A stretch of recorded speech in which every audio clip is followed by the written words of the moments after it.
Ito daw pong si Senator JB Ejercito, tinawag daw po na demonyo ang mga sangkot sa Ghost Flood Control Project, mga kababayan. So ngayon, sa palagay nyo, sino ang tatamaan dito sa mga sinasabing ito ni Senator JB Ejercito? Sino ang possible o posibleng tamaan, mga kababayan, sa mga sinasabi niya pong ito?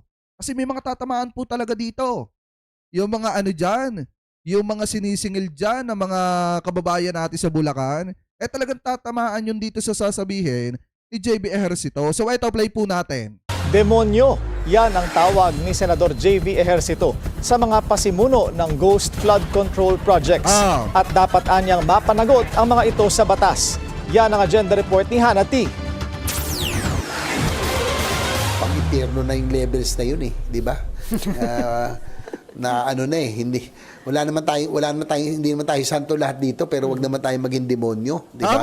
May kalalagyan sa impyerno ang mga nasa likod ng ghost projects. Yan ang buwelta ni Senator JV Ejercito sa sinumang sangkot sa korupsyon sa flood control. Biruin niyo, mga kababayan, isipin niyo na lang. Kung merong nakalaan na 2.9 billion pesos para po sa mga flood control project diyan po sa Bulacan, tanong natin nasaan? Diba? Kasi biruin nyo kung meron 2.9 billion pesos na nakalaan dyan, nasaan yung mga flood control? Kung walang alam yung mga taga Bulacan na may nagawa po mga flood control project dyan at hindi napapakiramdaman ng mga taga Bulacan, ibig sabihin, ghost flood control project yan. Ibig sabihin, yan po, mga kababayan, ay guni-guni lang. Gaya nga ng sabi ng presidente, at yan po ay wala. So ngayon, ayaw ko mang sabihin na yung pinapatamaan dito Senator JB Ejercito, yung mga katulad, mga kababayan, nung ibang mga kasamahan niya na nanamasa dun sa pera na in-insertion, na sinasabi na inilagay sa mga flood control yung iba. Kasi kung hindi po nararamdaman ng Bulacan yan, ibig sabihin, wala po talagang flood control dyan. Or kung meron man, palpak yung flood control dyan. Di ba? Ngayon, ipagpatuloy pa natin. Kademonyo na yon, yung kikita ka na tapos hindi mo pa i-ghost nyo pa. Wow, talagang diba? Sobra na yan. Sobra na yon. Nakakainit daw ng ulo ang contractors na grabe na nga manloko pagdating sa materyales o quality ng mga produkto nila. Tapos ghost projects pa ito. Kilala si Ejercito sa advocacies nito pagdating sa infra development. Kaya lang, posible kayang may makulong na malalaking politiko, lalo na nilabas na ni PBBM ang posible yan, mga kababayan, kasi yung sumbong sa Pangulo website daw, mga kababayan, inuulan ngayon ng napakaraming sumbong. Diba? Inuulan ngayon ng napakaraming sumbong. Kaya nga expected na natin, pagdating, mga kababayan, ng mga susunod na araw, yung may mga kaalyado ang presidente dyan na mapapanagot din. Kahit hindi yung website ni PBBM, kahit yung mga messenger natin o messenger ng mga kasamahan nating vlogger, inuulan din ng napakaraming sumbong. Ang masakit nga lang dito, yung kalimitan na isinusumbong, mga kababayan, mga kongresista pa na na kunyari sumusuporta sa presidente. Pero definitely may ginagawa pala po na hindi maganda. Diba? So ngayon, ipagpatuloy pa natin. Listahan ng mga kontratistang may hawak sa naglalakihang projects sa Pilipinas. Sagot ni Ejercito. Kailangan talaga may managot at mayroong masampulan dito na talagang kailangan panagutan yung kasalanan para narinig nyo, Comelec. Narinig nyo, mga taga-Comelec.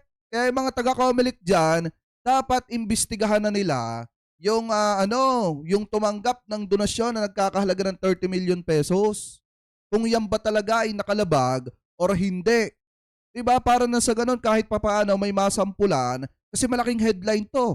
Kung sakali, mga kababayan, na masasampulan yung tao na yon na umamin na tumanggap sa isang kontraktor ng donasyon, ibig sabihin bawal po yan at pwedeng makulong yung isang politikong yon ng 6 na taon at pwede pang ma-disqualified sa kanyang posisyon. Kaya nga dapat imbestigahan na ng Comelec agad.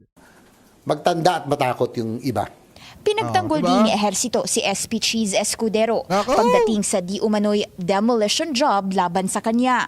Matapos kasing ilahad ni PBBM ang listahan ng top 15 contractors sa flood control projects. Ang CEO ng top 7 doon ay Centerways Construction and Development Incorporated na si Lawrence Lubiano, biggest campaign backer ni Escudero sa 2022 senatorial race. 30 million pesos ang nilagak ni Lubiano sa kampanya ni Escudero. Una nang nilinaw ng senador na wala siyang anumang involvement sa flood control projects ng kumpanya. Tingin ni Ejercito, ang mala-demolition job na report na ito galing din sa House of Representatives. Hindi na rin daw kasi natapos ang mga yan sa Kamara mula pa last year. Nakaka-frustrate na rin minsan because of all of these bickerings, political conflicts. It doesn't help, no?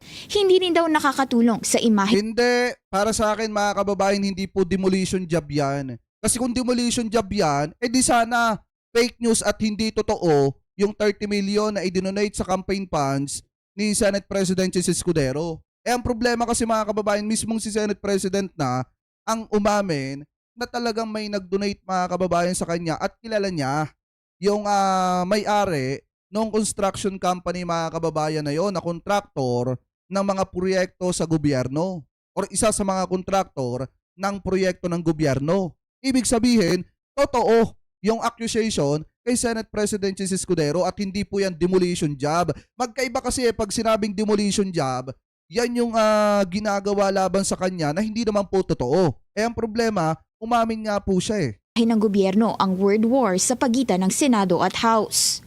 Magpe-press con sila doon, no? Tas aatakihin ng Senado, which is very unparliamentary. Paano tayo magtutulungan kung ganun po ang kanila pong actuation? Ay naman ang hindi nakikipagtulungan sa Kamara sa Congress. Kasi unang-una, doon na nga lang sa impeachment, sa usapin ng impeachment ni Sara Duterte. Ginawa ng Congress yung part nila. Ano ginawa nyo? Diba hindi nyo nga tinarabaho yung impeachment Hindi nyo sinusunod yung sinasabi sa saligang batas na forthwith. Maliwanag na agad-agad. So ngayon, mga kababayan, kung sino man ang hindi nakikipagtulungan, ang Senado po yan. Bakit? Tingnan nyo naman. Doon pa lang sa impeachment, makikita nyo, mga kababayan, na hindi po talaga nakipagtulungan ng Senado sa Kamara.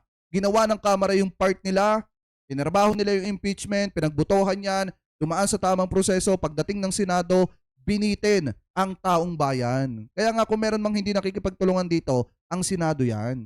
Importante raw ang political stability sa gobyerno, lalo na't napag-iiwanan na tayo ng iba't ibang mga karatig bansa pagdating sa development. Pagdating sa sabuatan sa proyekto, nirekomenda ni Ejercito ang reshuffling sa district engineers para hindi na raw sila hawakan ng mga politiko. Sa smaller units din daw kasi nangyayari ang korupsyon sa budget sa flood control. Para sa agenda, Hannah T, Bilyonaryo News Channel.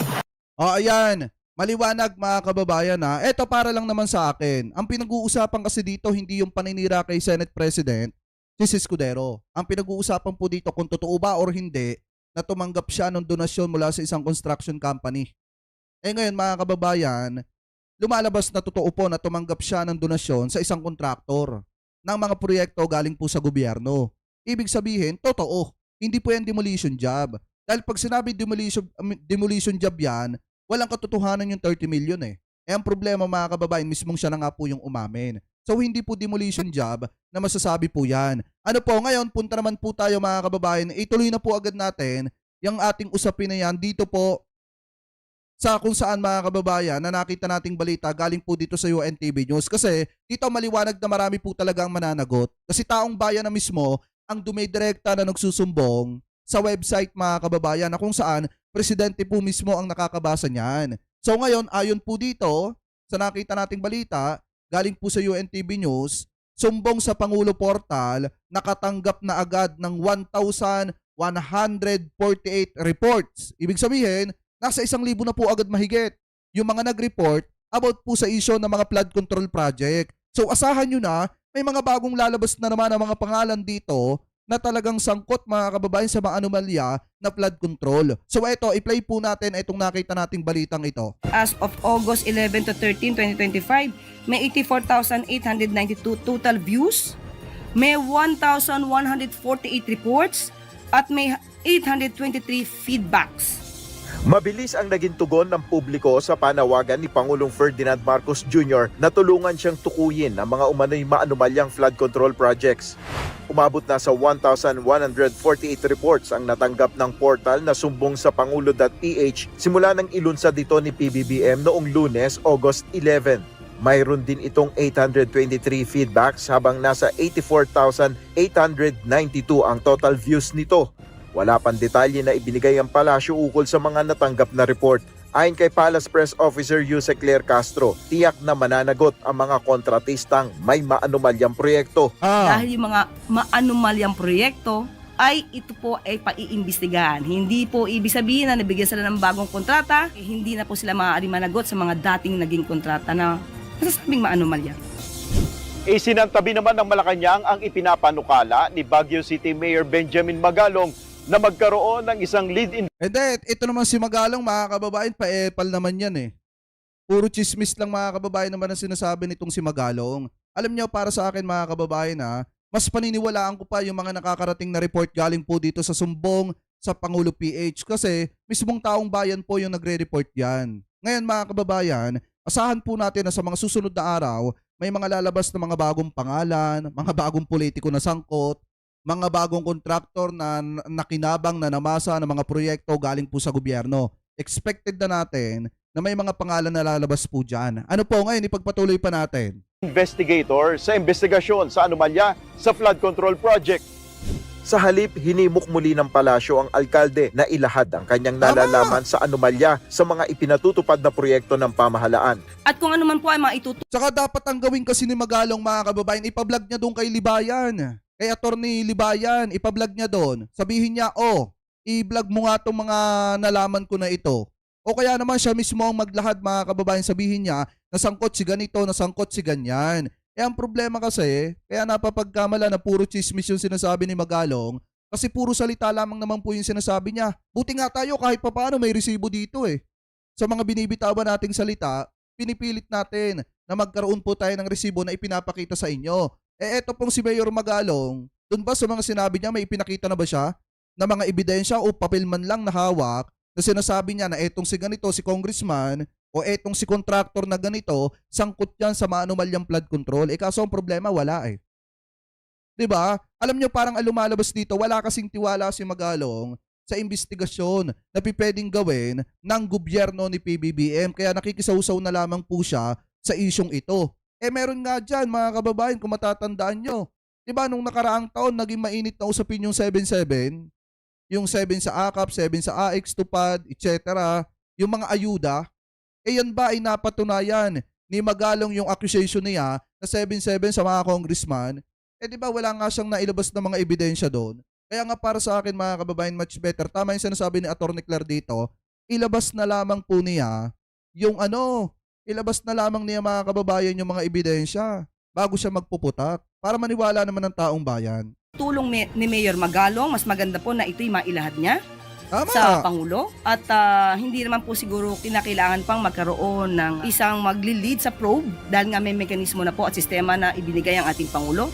Partikular na hiniling ng palasyo kay Mayor Magalong ang umano'y 67 kongresista na nakikipagsabwatan sa mga kontraktor para magsilbing front sa kanilang proyekto. Kung ito po ay kumpleto, maaari niya po ito maisumiti agad-agad sa ating Pangulo para yung sinasabi po nilang 67 congressmen at mukhang sila ay identified na ni Mayor Magalong. Hindi pa po ba mas magandang maibigay na niya ang report na ito sa ating Pangulo?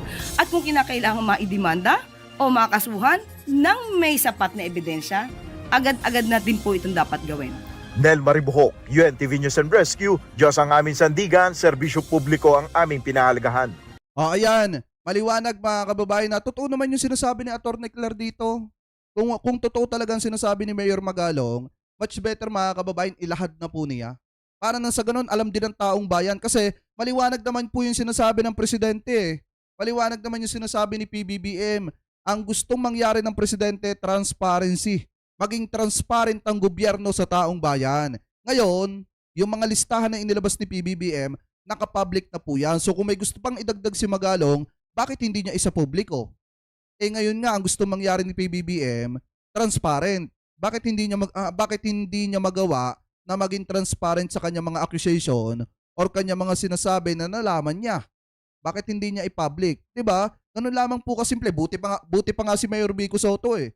Nung sinabi niya na mayroong siyam na company, etong Diskaya, lumabas nga na may siyam na company. So ngayon mga kababayan, dapat ganun yung ginawa ni Magalong. Ano po? Anyway, mga kababayan, kayo, ano po ang komento ninyo? Hingil po dyan. Comment below na lamang po kung ano po ang masasabi nyo. Hingil po dyan sa topic na yan mga kababayan.